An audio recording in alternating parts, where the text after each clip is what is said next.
जय श्री कृष्ण प्रिय भाई बहनों, स्वागत है आपका सच्ची कहानियों की श्रृंखला में। इस सच्ची कहानी का जो चरित्र है भक्त गोवर्धन जी का, वह हमारे लिए बहुत महत्वपूर्ण है। इस सच्ची कहानी से कई तथ्य सामने निकल कर आते हैं जो ज्ञानवर्धक ही हैं और भाववर्धक भी हैं। एक संत का हमारे जीवन में क्या प्रभाव पड़ता है, उनके होने से हमारे जीवन में क्या क्या बदलाव हो सकता है और वह हमें क्या उपदेश करते हैं, वह सब कुछ जानने के लिए इस वीडियो को पूरा अवश्य देखें और पूरा अवश्य सुने। चलिए शुरू करते हैं भक्त गोवर्धन जी की सच्ची इस कहानी को। विशालपुरी में गोवर्धन नामक एक नवयुवक पंडित रहते थे। ब्राह्मण, सदाचारी, विद्वान, तर्कशील और कुछ विद्याभिमानी थे। उनकी पत्नी भी बड़ी साध्वी थी। उसमें भगवान के प्रति विश्वास और भक्ति थी। पति पत्नी में पवित्र प्रेम था। घर बहुत संपन्न न होने पर भी दोनों बड़े सुखी थे। इनके यहाँ एक विरक्त महात्मा कभी कभी आया करते थे।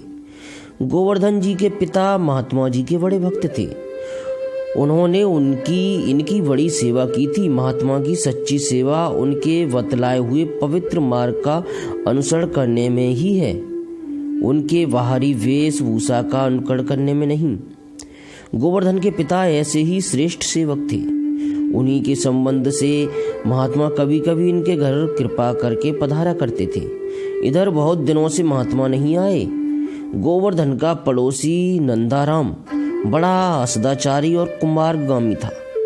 वह गोवर्धन को देखकर जलता था और उन्हें भी वह अपने समान ही बनाना चाहता था। परंतु बीच बीच में महात्मा का संग प्राप्त होते रहने से गोवर्धन की चित्त वृत्ति पर मलिनता की छाप नहीं पड़ती थी और इसीलिए पड़ोसी नंदाराम की दाल नहीं गलती थी। इधर वर्षों से महात्मा का संग छूट गया। गोवर्धन सदाचारी विद्वान तो थे, परंतु भजन परायण नहीं थे। उनमें तर्क अधिक था, भक्ति नहीं थी। तथापि महात्मा के संग प्रभाव से उनके अंदर के काम, क्रोध आदि दोष दबे रहते थे। पर सत्संग छूट जाने और नंदाराम का कुसंग प्राप्त होने से उनके वे दबे दोष प्रबल रूप से उभर आए। गोवर्धन धीरे धीरे शराबी, जुआरी, व्यभिचारी हो गए। पत्नी बेचारी बड़ी दुखी थी। उसके मन में बड़ा संताप था। उसका भगवान में भी अटूट विश्वास था। उसने एक दिन मन ही मन आर्त भाव से रोकर भगवान से प्रार्थना की, भगवान मेरे पतिदेव कुसंग में पड़ गए हैं। महात्मा इधर आए नहीं। आप दीनबंधु हैं, मुझ दीना अबला पर दया कीजिए। महात्मा को यहाँ भिजवाइए और मेरे पति का जीवन सुधारिए। आप सर्वसमर्थ हैं, कृपा सागर हैं, जीव मात्र के सुहद हैं। आपने स्वयं कहा है, मुझको जब जीवों का सुहद मान लेने पर उसे तुरंत शांति मिल जाती है। प्रभु, मैं आपको सर्व सुहद मानती हूँ, आप मुझे शांति दीजिए।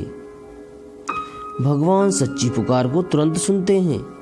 पुरुष हो, स्त्री हो, ब्राह्मण हो, चांडाल हो, पंडित हो, मूर्ख हो, जो कोई भी हो, जब कभी भी आर्त होकर सच्चे हृदय से उन्हें पुकारा जाता है, वे तुरंत सुनते हैं और उसका मनोरथ अवश्य ही पूरा करते हैं। यह तो हमारा भाग्य है कि हम ऐसे सदा सर्वत्र अपने साथ रहने वाले सर्वशक्तिमान परम सुहद पर विश्वास न करके नश्वर भोगों पर और भौतिकवादी संसार पर, स्वार्थी जगत पर विश्वास करते एवं संकट के समय उनके सामने गिड़गिड़ाकर निराशा और तिरस्कार के विष भरे शब्द उनको बोलते हैं। महात्मा समाधिस्थ अवस्था में सुदूर नदी तट पर एकांतवास कर रहे थे। अकस्मात उन्हें अपने सेवक के पुत्र गोवर्धन की याद आई। उनका हृदय तिलमिला उठा। मैं बहुत दिनों से विशालपुरी नहीं गया, पता नहीं गोवर्धन की क्या स्थिति होगी, कहीं वह कुसंग का शिकार तो नहीं हो गया। उनके मन में बार बार न जाने क्यों ये उद्वेग हो रहा था। महात्मा के मन से जगत की सत्ता का सर्वथा अभाव हो गया था, क्योंकि वह विरक्त संत थे। फिर सत्ता के संकल्प करने वाले मन का भी अभाव हो गया। पहले दृश्य का अभाव था, अब दृष्टा भी खो गया। रह गया वही जो है, वह क्या है, कैसा है, कौन बताए। न कोई जानने योग्य है और न जानने वाला। बस उसी में एकात्मता प्राप्त करके महात्मा निर्विकल्प समाधि में स्थित थे। आज अकस्मात उनकी समाधि टूटी और उन्हें गोवर्धन की स्मृति हो आई। स्मृति भी ऐसी जो भुलाए नहीं भूलती, मानो किसी आसक्तिवश कुछ हो रहा हो।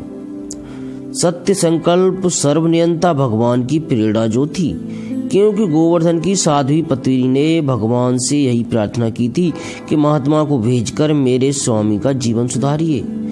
महात्मा सीधे विशालापुरी की ओर चले।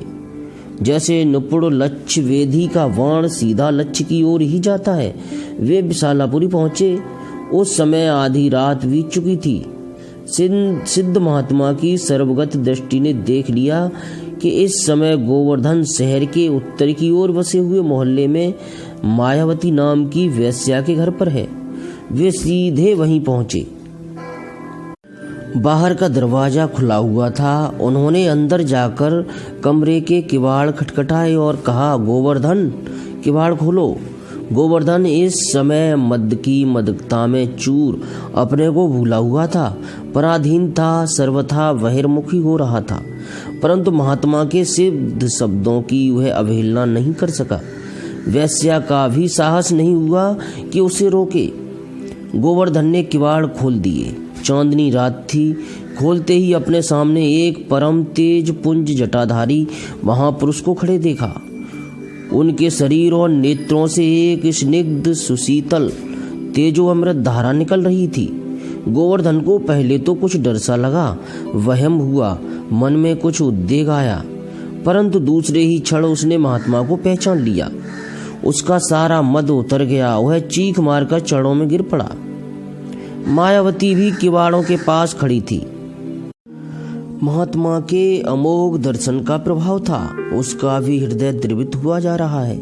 जीवन के सारे पाप मानो इस क्षण मूर्तिमान होकर उसके सामने खड़े हो गए। वह कांप गई। हृदय में पश्चाताप की प्रचंड आग जल उठी। सारी पाप राशि जल गई। हृदय का भाव नवनीत पिघला और अश्रुधारा के रूप में वह नेत्र मार्ग से बह चला।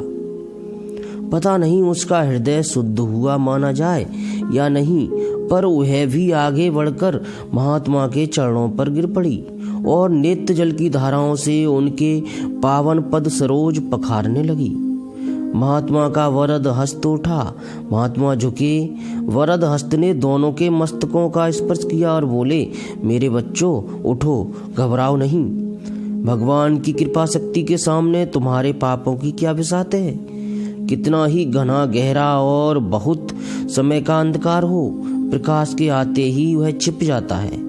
फिर यदि वहां साक्षात सूर्योदय हो जाए तब तो अंधकार को कहीं छिपने की भी जगह नहीं मिलती।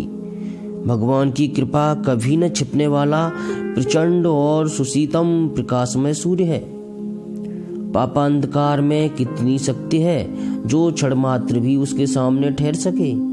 मैं श्री भगवान की अनुपमेय कृपा शक्ति की प्रेरणा से ही आधी रात के समय यहाँ आया हूँ। तुम दोनों पवित्र हो गए। उठो, भगवान का भजन करो और जन्म जीवन को सफल करो। दोनों उठे और हाथ जोड़कर कठपुतली की भांति सामने खड़े हो गए। दोनों के नेत्र झरने बने हुए थे। महात्मा ने कहा, गोवर्धन, तुम घर जाओ और अपनी साध्वी पत्नी को सांत्वना दो। आज से यह मायावती तुम्हारी बहन है। इसको अपनी सहोदरा बहन समझो। यह अब कावेरी के तट पर जाकर भगवान का भजन करेगी। किसी कुसंग में पड़कर यह इस दशा को पहुंची। तुम्हारे पिता मेरे बड़े आज्ञाकारी थे, संत थे, भगवत प्राप्त पुरुष थे। उनके शुभ संस्कार तुम्हारे अंदर थे, परंतु तुमने विद्या के अभिमान में भगवान की भक्ति नहीं की। तर्क के बल पर केवल जगत के अस्तित्व का खंडन ही करते रहे। तुमने मायाधीश्वर सच्चिदानंद भगवान को भी माया का ही कार्य बताया। इसीलिए तुम बिना केवट की नाव के सदृश इस अग समुद्र में डूब गए। जो अतुल शक्ति भगवान का आश्रय न लेकर अपने 4 अक्षरों के अभिमान पर कूदा फांदा करते हैं, उन्हें तो उल्टे मुंह की ही खानी पड़ती है। उनका पतन ही होता है। अंधकार का प्रवेश वहीं होता है जहाँ प्रकाश नहीं होता। पहले से ही भगवद आश्रय की दिव्य शीतल स्निग्ध ज्योति प्रज्वलित कर ली जाए और दृढ़ विश्वास के निर्मल स्नेह से सिंचन करते हुए सदा ज्यों की त्यों प्रज्वलित रखी जाए, तो वहाँ कभी पाप अंधकार का प्रवेश हो ही नहीं सकता। पाप के बिना ताप भी नहीं आते। चोर डाकुओं का प्रवेश अंधेरे में ही हुआ करता है। तुमने तो आज भी भगवान को नहीं पुकारा, उनकी शरण नहीं गए, पर तुम्हारी पत्नी बड़ी भक्तिमती है, उसका भगवान पर अटल विश्वास है। उसी की विश्वास भरी आर्त पुकार ने भगवान का आसन हिलाया और भगवान की प्रेरणा ने ही समाधि से उठकर मुझको यहाँ भेजा। मैं भगवान की सत्य प्रेरणा से ही यहाँ आया। इसी से तुम दोनों के हृदयों में जो चिरपोषित अनाचार दुराचार की राशि थी, वह सूर्य के प्रखर प्रकाश के अंधकार की भांति इतनी जल्दी मिट गई। भगवान के मिलने पर पाप नष्ट हो जाते हैं, इसमें तो कहना ही क्या है। भगवान के मिलने की इच्छा ही पापों को जला डालती है। आज मेरे साथ आई हुई भगवान की पीड़ा का अनिच्छिद दर्शन करके ही तुम कृतार्थ हो गए हो। यह भगवान की अनंत कृपा का दिग्दर्शन है। इस कृपा प्राप्ति में कारण है तुम्हारी साध्वी पत्नी। तुमने भगवान को नहीं पुकारा, पर तुम्हारी पत्नी ने विश्वास भरी पुकार की। उसकी प्रार्थना थी, दीनबंधु भगवान दया करके मेरे द्वारा तुम्हारा सुधार करें। वही हुआ। मैं तो समाधिस्थ था, यहाँ क्यों आता। साध्वी ब्रह्माणी के द्वारा वशीकृत भगवत कृपा शक्ति ने मुझको जगाकर यहाँ भेजा। सच्चे आत्मीय स्वजन बंधु और प्रिय वे ही हैं जो अपने आत्मीय स्वजन बंधु और प्रिय को कुमार्ग से हटाकर विषय विष वाणी के जहरीले नशे से छुड़ाकर भगवान के मार्ग पर लगाते हैं और भगवान से कातर प्रार्थना करके उन्हें भगवत प्रेम सुधा धारा का पान कराते हैं। तुम्हारी पत्नी धन्य है और तुम भी धन्य हो जो ऐसी पत्नी के पति होने का सौभाग्य तुम्हें प्राप्त है। संत जी ने गोवर्धन को बताया कि यह मायावती पूर्व जन्म की बड़ी भक्ता थी। यहाँ भी पवित्र ब्राह्मण कुल में इसका जन्म हुआ था, परंतु माता पिता तथा स्वामी के परलोकवासी हो जाने पर दुराचारी मनुष्यों ने इसे अपने फंदे में फंसा लिया। यह भोली थी, सरल हृदया थी, इससे सहज ही कुसंग में पड़ गई। जिस कुसंग ने तुम्हारा पतन किया, उसी ने इसका भी किया। कुसंग से ऐसी कौन सी बुराई है जो नहीं हो सकती, और ऐसा कौन सा पतन है जो नहीं होता। मूर्ख मनुष्य धन आदि के लोभ से कुसंग में पड़कर अपने ही हाथों अपने पैरों पर कुल्हाड़ी मारकर स्वयं ही अपने को पतन के गहरे गड्ढे में ढकेल देते हैं। मायावती भी कुसंग में पड़ गई, पर इसके हृदय में पश्चाताप की अग्नि जल रही थी। पापी दो प्रकार के होते हैं। एक वे जो परिस्थितिवश कुसंग में पड़कर पाप कंप में धंस जाते हैं, पर वह पाप उनके हृदय में सदा सूल की तरह चुभता रहता है। वे पश्चाताप की आग में तपते हैं और मन ही मन करहाते हुए पतित पावन भगवान को पुकारा करते हैं। दूसरे वे जो पाप करने में ही दक्षता, चतुराई और जीवन की सफलता मानकर मन ही मन गौरव का अनुभव करते हैं। ऐसे लोग बार बार भयानक नरक यंत्रणाओं में और नरक की योनियों में विविध दुखों एवं कष्टों के शिकार होते हैं। पर जो पहले पश्चाताप करके दीनबंधु भगवान पर अनन्य विश्वास करके उन्हें पुकारने वाले होते हैं, उनकी पुकार भगवान सुनते हैं और अपनी कृपा सुधा धारा में नहलाकर उन्हें तुरंत परम साधु बना देते हैं। मायावती ने अभी कल ही रो रो कर भगवान को पुकारा था। भगवान ने उसकी भी पुकार सुन ली। गोवर्धन और मायावती दोनों के नेत्रों में उसी प्रकार अश्रुधारा बह रही थी। उनके सारे पाप उसी में बह गए। दोनों ने बहन भाई की भांति परस्पर मिलकर महात्मा के आगे हाथ जोड़े। महात्मा ने मायावती को अपनी तुलसी की माला देकर आशीर्वाद दिया तथा कावेरी के तट पर जाकर भजन करने का आदेश दिया। गोवर्धन को उसके घर जाने का आदेश दिया और प्रातःकाल ही स्वयं भी उसके घर पधारने की बात कही। गोवर्धन और मायावती के सामने से माया का पर्दा हट गया। वे निहाल हो गए। संत और भगवंत की कृपा शक्ति कल्याण करने में अमोघ होती है। गोवर्धन की पत्नी की आंखों में नींद नहीं थी। वह रो रो कर करुणामय भगवान को पुकार रही थी। इतने में ही गोवर्धन ने आकर किवाड़ खटखटाए तथा आवाज दी। दीर्घ काल से गोवर्धन बहुत ही कम घर आते जाते थे और कभी आते तो शराब के नशे में चूर, बड़बड़ाते, खींचते, झल्लाते, चीखते और गिरते पड़ते। बेचारी ब्रह्माणी संभालती, नहलाती, खिलाती, सेवा करती, समझाती भी, परंतु बदले में उसे मिलते तिरस्कार, अपमान और भगवाड़, कभी कभी मार भी सहनी पड़ती।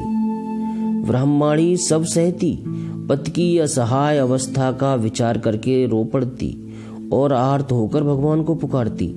आज तो वे पूर्ण स्वस्थ हैं। उनकी आवाज से ही उनकी स्वाभाविक स्थिति का पता लगता है, पर आज इस स्वाभाविकता के साथ कुछ अन्य जातीय अस्वाभाविकता भी है। वह है पवित्र हृदय की प्रभु भक्ति का निर्मल सुधा प्रभाव।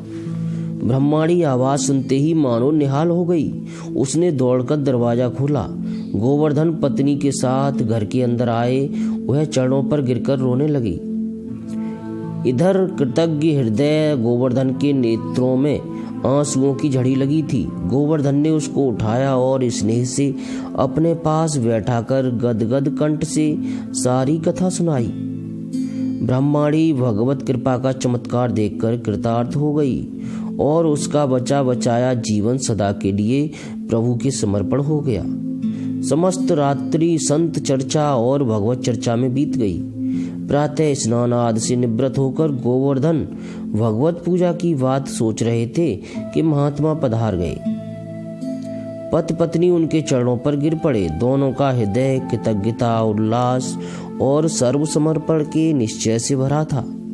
महात्मा ने दोनों को भगवत भक्ति का उपदेश और षोडश नाम के हरे राम राम राम हरे हरे, हरे कृष्ण कृष्ण कृष्ण हरे हरे, इस कल संतरण उपनिषद महामंत्र का उपदेश किया और कहा, अब तुम्हारा कभी पतन नहीं होगा।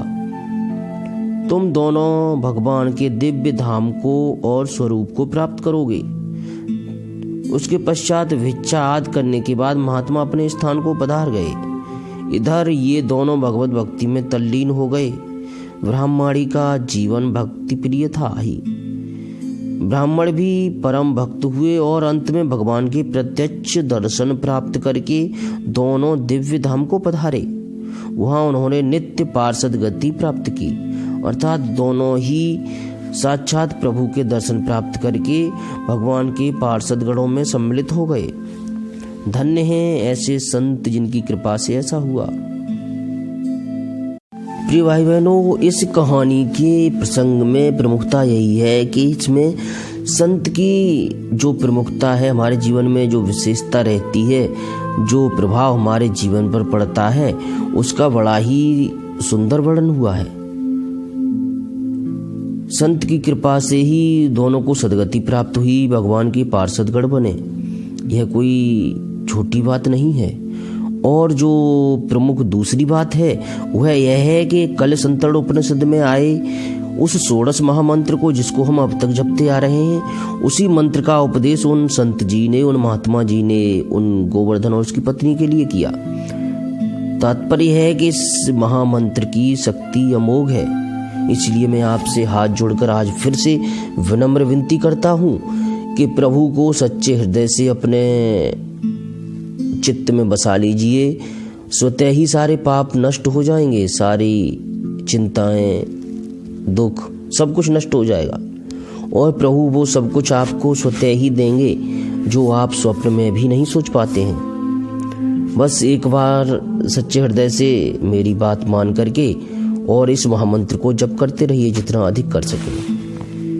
तो बोलिए, हरे राम राम राम हरे हरे, हरे कृष्ण कृष्ण कृष्ण हरे हरे, हरे राम राम राम हरे हरे, हरे कृष्ण कृष्ण कृष्ण हरे हरे। आप चाहें तो इसे इस तरह भी बोल सकते हैं, हरे कृष्ण कृष्ण कृष्ण हरे हरे, हरे राम राम राम हरे हरे। जग में सुंदर हैं दो नाम, चाहे कृष्ण कहो या राम। तो दो ही नाम का सहारा है प्रमुख रूप से। तो आप चाहें तो पहले राम का नाम ले लें या पहले कृष्ण का नाम ले लें, जैसी आपकी श्रद्धा, लेकिन भगवत कृपा निश्चित मिलेगी। यह मेरा अपना भी अनुभव है और आप भी अनुभव करके देखिए, उसके बाद कमेंट कीजिए। मिलते हैं अगली किसी सच्ची कहानी में, तब तक के लिए प्रभु के श्री चरणों में विनती करता हूँ कि सभी के दुखों को दूर करते हुए सद्बुद्धि प्रदान करें।